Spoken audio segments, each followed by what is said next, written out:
Bendiciones, mis amados. Estamos aquí ya en las últimas palabras de la oración modelo que el Señor dejó sobre el Padre Nuestro. Estamos en líbranos del mal.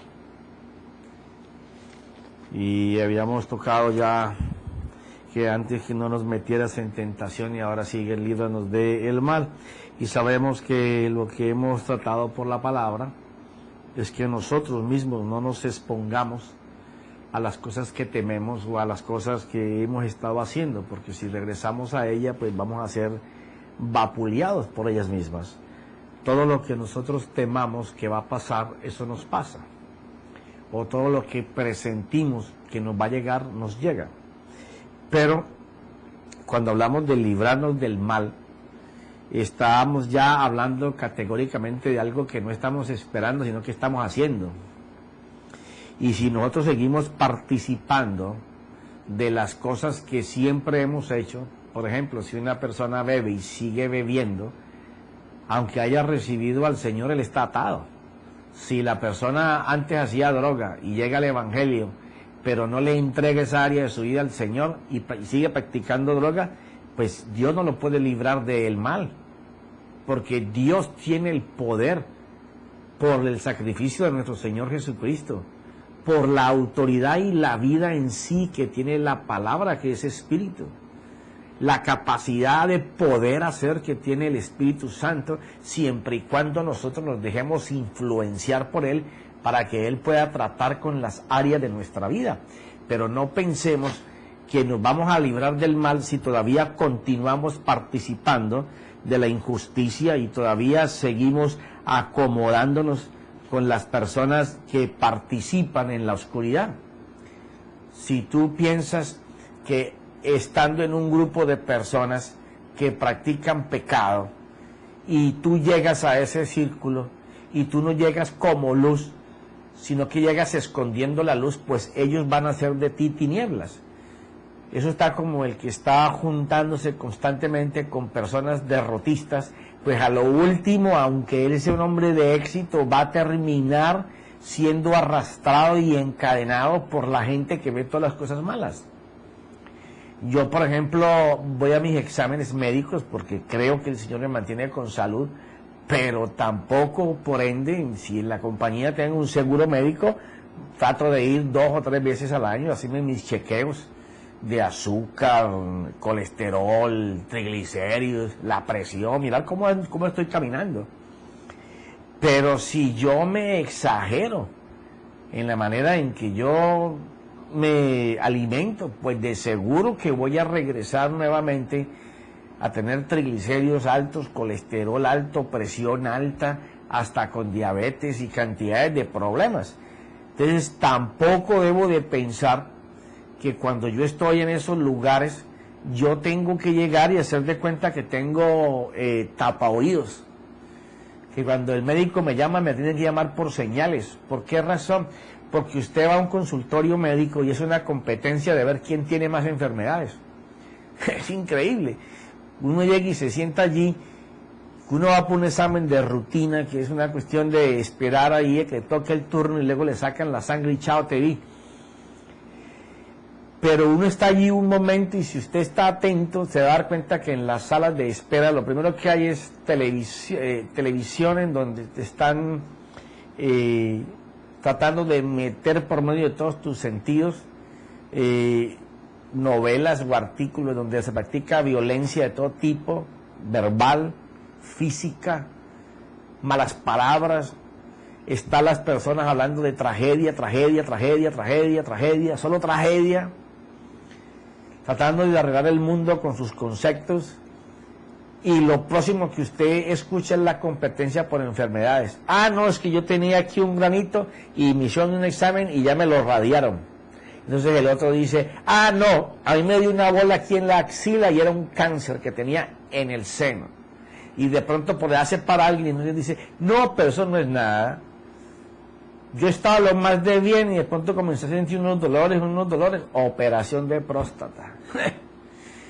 Y entonces uno ahí en medio de toda esa gente, hermano, que ya pertenecen a la tercera edad o que están llegando a la tercera edad, Y uno que está caminando para allá y escucha todo eso, uno tiene que estar con los oídos pero bien sellados, para que no lo volteen a uno, hermano.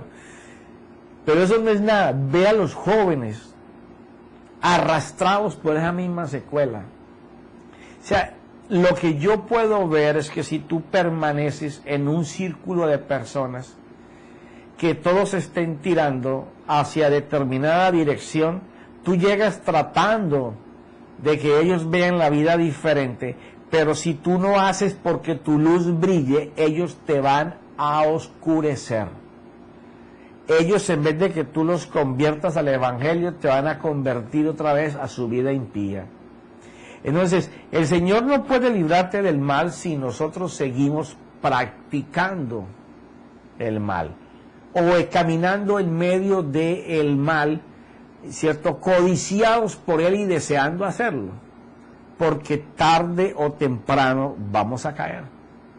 Entonces, el apóstol Juan, por el Espíritu, ahí en Juan 17:11, comienza a escribir cosas muy importantes, y sobre todo hay 3 puntos que quiero hacerte notar aquí. En Juan 17, cuando Jesús está hablando de la vida eterna y que cómo glorificar al Padre y cómo el Padre nos glorifica a nosotros y cómo el Padre se va a hacer presente a través de nosotros, qué medio usar y cómo lo va a hacer, Jesús comienza a hablar. Y en el versículo 11 dice, ya no estoy en el mundo, pero ellos sí están en el mundo, refiriéndose a nosotros. Y yo voy a ti, Padre Santo, guárdalos en tu nombre, el nombre que me has dado, para que sean uno. Así como nosotros, cuando estaba con ellos, los guardaba en tu nombre. O sea, cuando Jesús estaba con ellos, en el nombre del Padre, Él los protegía, les hablaba, para que ellos se pudieran fundamentar y ser fortalecidos en que el Padre estaba actuando. Los guardaba en tu nombre, el nombre que me diste, y los guardé, y ninguno se perdió, excepto el hijo de perdición, para que la Escritura se cumpliera. Pero ahora voy a ti y hablo esto en el mundo, para que tengan mi gozo completo en sí mismos. Oye bien esto. Primero, en la parte superior del versículo 11, hablas que en el nombre de Él debemos de ser uno solo. Eso está hablando de pertenencia, eso está hablando de nosotros. Para ser librados del mal tenemos que estar metidos en Él, como veíamos en el capítulo anterior, que toda rama separada del tronco se iba a morir, porque solamente estando pegado al tronco es que tenemos vida. Y entonces aquí Jesús recalca que de la manera que el nombre nos va a proteger y a guardar de todas las cosas, es cuando el nombre que le ha sido dado, que en este momento para nosotros es Jesucristo, y yo seamos uno solo, yo metido en Él y Él cubriéndome a mí, es entonces cuando mi gozo se va a cumplir, porque yo voy a poder vivir de aquí en adelante sabiendo de que cada día mi Padre colocó en Jesús, en ese nombre que es por encima de todos los nombres, lo que el apóstol narraba ya en Filipenses capítulo 4 y que hemos usado mucho, versículos 17 y 21 o 13 y 21, en donde hablamos de que en el nombre de Jesús están todas las riquezas del Señor comprimidas, y Él colocó toda esa plenitud allí para beneficio nuestro. Pero Él y nosotros debemos de ser uno solo. Ahora fíjate esto. ¿Tú has visto cuando dos personas están recién casados? Son uno solo. Y hablo de recién casados porque con la rutina se van haciendo unas grietas abismales, hasta que llega un momento en que un matrimonio consolidado puede entender que lo que le llaman acomodo no es más que estar luchando porque el otro sea como uno, y uno tratar de convencerlo para que se porte, hable, piense, actúe como uno. Pero cuando esa lucha es persistente, constante, permanente y no da rienda a nada más sino a eso, pues vemos los hogares disfuncionales y vemos exactamente cómo los divorcios crecen y las personas se aguantan muchas veces por los hijos, otros por las propiedades, pero de verdad se rechazan. Así mismo pasa con la comunión del Padre hasta que no se entiende, igual que en los matrimonios felices, porque sé que hay matrimonios felices, conozco matrimonios felices, en mi iglesia los hay, mis pastores los son, ¿ya? Tengo amigos pastores que lo son también, y entonces yo puedo mirar cómo en la medida en que uno desea complacer a su pareja, uno es feliz. Si usted quiere ser feliz en el matrimonio, solamente hay una fórmula. Trate de honrar a su pareja y verá que usted va a ser feliz. Y honrar a la pareja es igual que lo que el padre decía, ¿dónde está mi honra?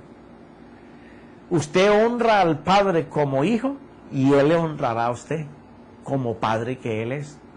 En el matrimonio es igual. Usted honre a su esposo y usted, esposo, honre a su esposa, porque haciéndolo usted se estará entregando por él.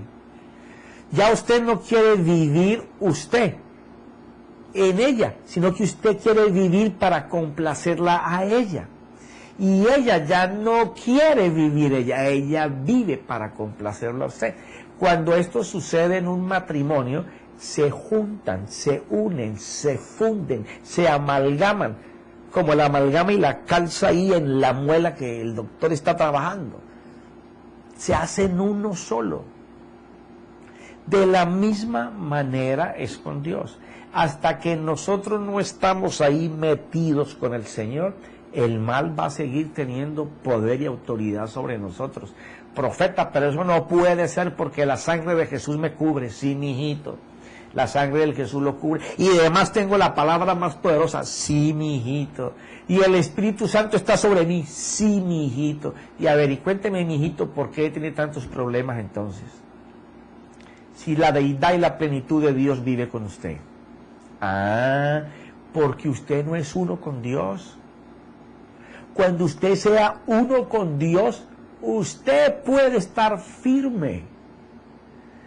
Porque el principio para vencer el mal y para que no haya tentación que te pueda atribular y para que tú puedas tener el alimento de la parte de Dios que se necesita para vivir hoy, para vivir todos los días, para que tú puedas hacer la voluntad de Él, para que tú puedas perdonar a los demás, así como Él te perdonó a ti mismo, para que aquí en la tierra tú ejerzas lo que Él tiene planificado en el cielo, para que tú puedas alabar y bendecir su nombre y comportarte como un hijo, ya que le llamas Padre mío o Padre nuestro.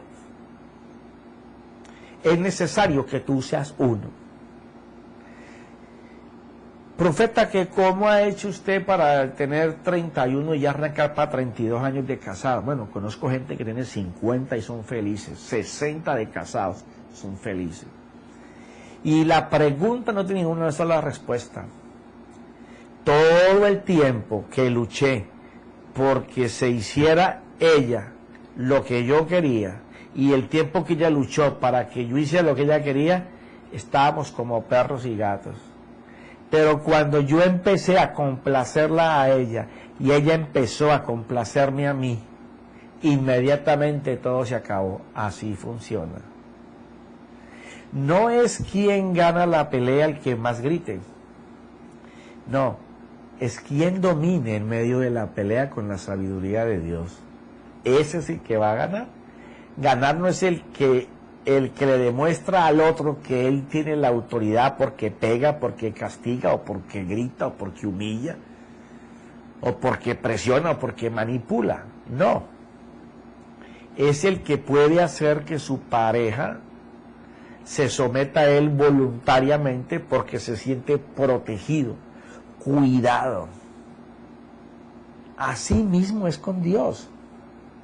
La gente no se puede someter a Dios porque no le conocen, porque si le conocieran, su voluntad, su albedrío, lo que él llama tengo libertad para pensar, para decir y para hacer, sería entregada voluntariamente a una voluntad sublime, gloriosa, que va a escoger por mí lo mejor. Ahí es cuando en el nombre de Él, en Jesucristo, seremos uno solo. Entonces, la parte del primer principio, que te dije que eran 3 puntos, para que el mal no tenga acechanza sobre nosotros, nos puede codiciar y le va a costar trabajo tomarnos si nosotros permanecemos en una fe creíble de que nuestro Padre va a estar a nuestra defensiva ya que nos encontramos enconchados en Él, es ser uno con Él.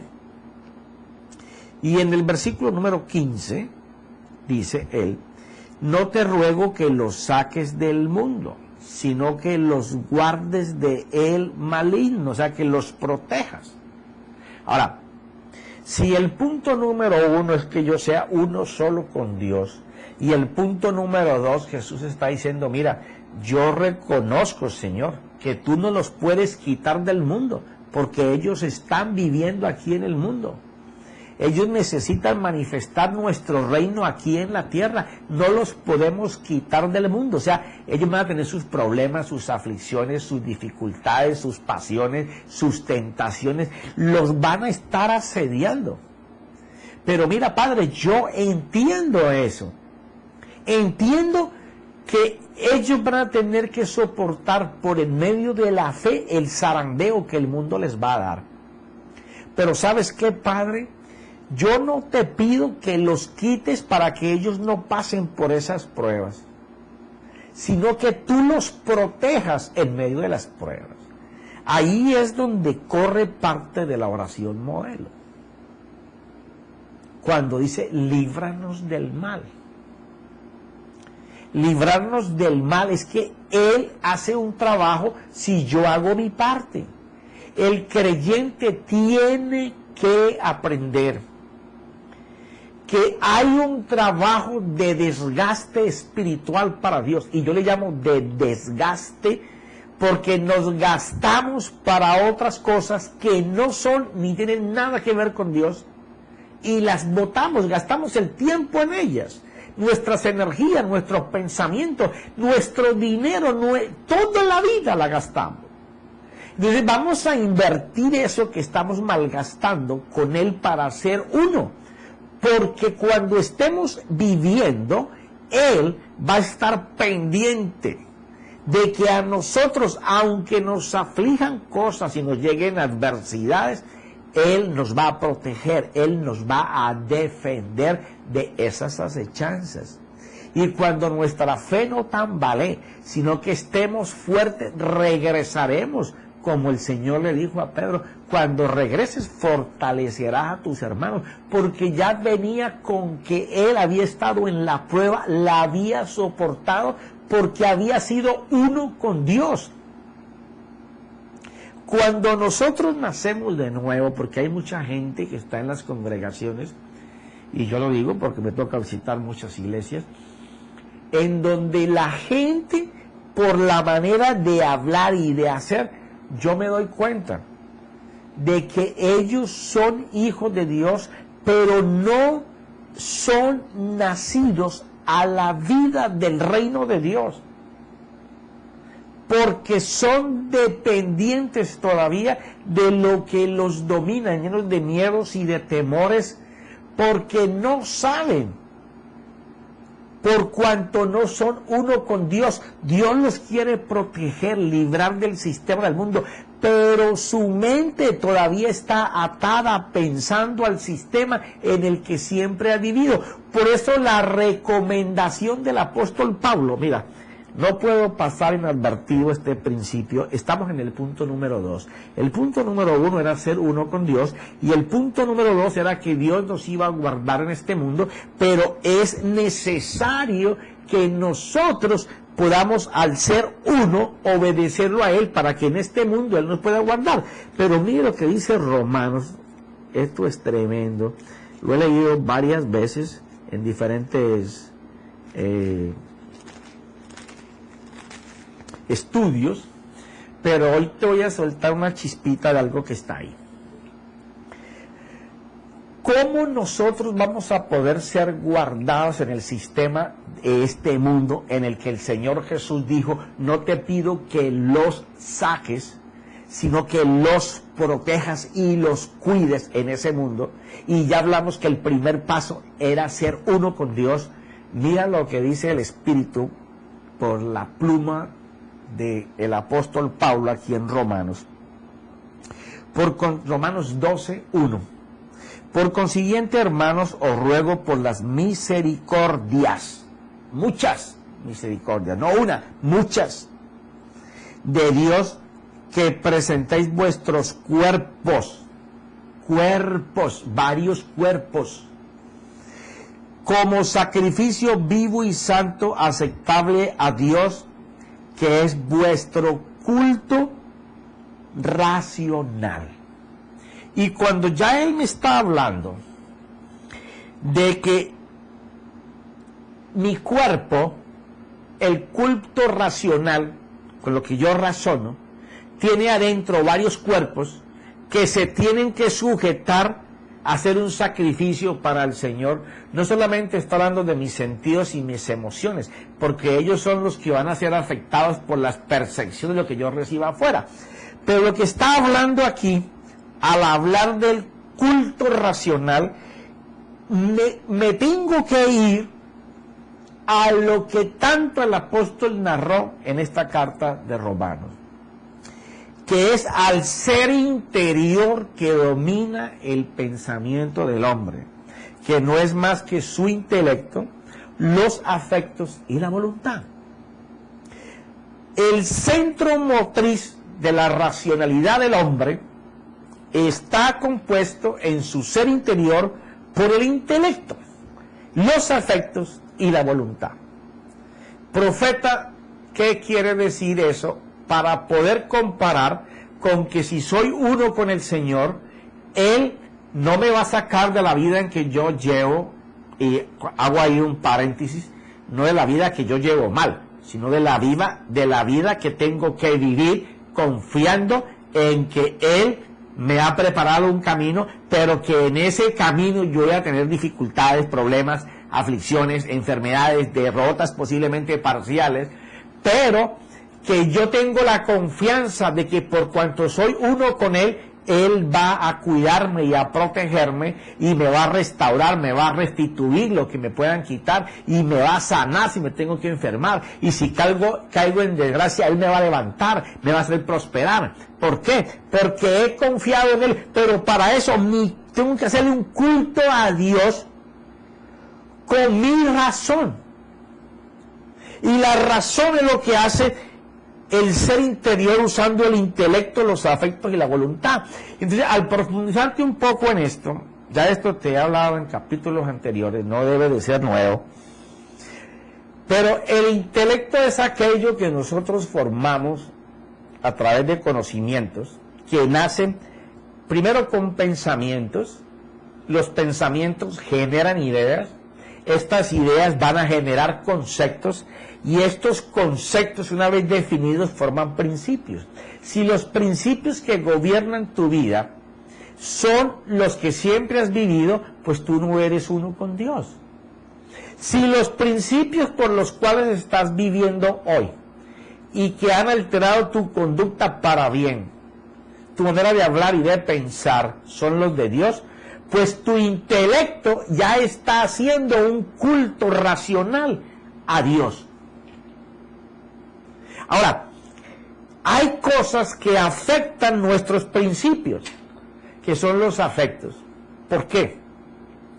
Porque cuando tú estás escogiendo entre una persona o un apego, o el estar unido a tal amigo o a tal familiar, y sueltas a Dios, pues el afecto, aunque tu parte racional en tu intelecto te dice que el principio se mueve de tal manera, pero si tu afecto gobierna por encima del principio de Dios, tú te vendes por el amor que le tengas a tu esposa, aunque actúe mal, a tu esposa aunque actúe mal, a tus padres aunque actúen mal, a tus familiares aunque actúen mal, a tus amigos aunque actúen mal. ¿Por qué? Porque el apego que tienes con la persona te vende a estar unido con él y separado de un intelecto que ya conocía el principio de Dios. Entonces, hacer ese culto racional para que se pueda cumplir que somos uno con Dios, equivale a que tu intelecto y tus afectos van a estar trabajando conjuntos para que tu voluntad haga el principio de Dios por el cual tú vas a vivir. Porque la base de la voluntad es coger la sabiduría, que no es más que discernir el conocimiento para poner en práctica el principio, apartándonos de cualquier afecto que intervenga entre el proceso de Dios y lo que yo tengo que hacer. Porque eso es lo que la voluntad va a terminar haciendo. En donde esté tu corazón, a lo que tú ames. Pero cuando tú te comprometes con un afecto, te vas en contra del Señor. Pero cuando tus afectos están en los principios de Dios y en obedecerlo, tú tienes un compromiso con la palabra de Dios. Y al estar comprometido tú con la palabra de Dios, tú vas a estar haciendo lo que la palabra dice. Por eso es que es tan importante que nosotros sepamos que nuestro culto racional tiene que ser un culto para Dios, tanto en nuestro intelecto, en nuestros afectos, como en nuestra voluntad, pero dándonos cuenta que es la voluntad, si está saturada y dominada por un afecto, va a ir en contra del principio, y aunque podamos discernir que es mal, vamos a terminar haciendo lo malo y desechando lo bueno. Entonces, no estamos obrando, no estamos comprometidos con la verdad de Dios, estamos comprometidos con lo que amamos, con el afecto, con donde tenemos el apego. Si el apego tuyo está en ver cine, pues tu apego te va a separar de Dios. Si tu apego está en el internet, te va a separar de Dios. El internet es malo. Si el apego está en estar en la barra, pues te va a separar de la vida con Dios, porque tu voluntad va a tirar para donde tus cariños vayan, para donde tus afectos vayan. Pero seguiremos hablando de esto, porque estamos en el punto número 2, de el por qué unidos con Dios, Dios va a hacer que aunque vivamos en este mundo, no nos podamos separar de la vida de Dios. Y estamos en el culto racional. En el nombre de Cristo Jesús, amén y amén.